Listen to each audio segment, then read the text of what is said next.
Dakpan sa entrapment operation sa National Bureau of Investigation Southeastern Mindanao Regional Office kon NBSMRO ang 5 ka individual kinsa na lang bigit sa ilegal nga pagpangnotaryo sa Davao City. Sumala ni Attorney Archie Albao, Regional Director sa NBSMRO, nasiko pa mga suspect pasado alas 3 Lunes hapon, Hulyo 28 sa area sa Bolton Street, Magallanes ug CM Recto. Naseran nga walay gigunitang lisensya o permit gikan sa korte ang manisgutan nga lehitimo kini. Din ato sa operasyon nakuha mismo sa 5 ka suspect ang mga stamp o silyo nga nakapangalan sa pipila ka abogado. Actually matagal na tong mga illegal activities na ginagawa nila, no?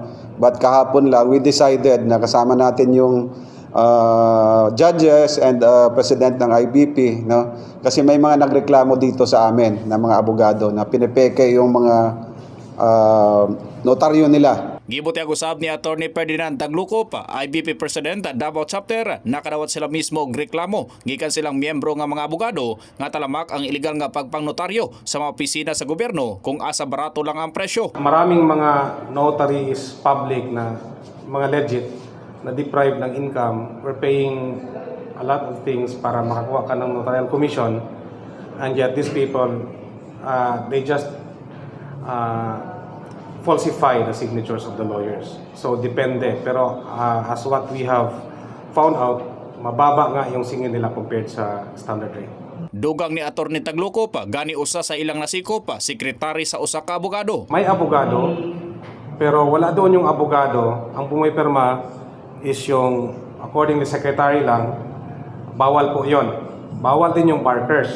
Samtang gibutyag sa usa ka suspect nga si Bonifacio, sideline lang matud niya kini aron pang palitong tambal. Wala mong kani kay security guard man ko, ako lang wala mo sa ko magpahimo. Ihatod lang ko dito. Dili man ko tigimo ana, wala mo ko tigimo ana. Ako hatod lang ko tagahan ko porsyento, mo ram nakuha picture ba, mo stylist gawa siguro picture na na.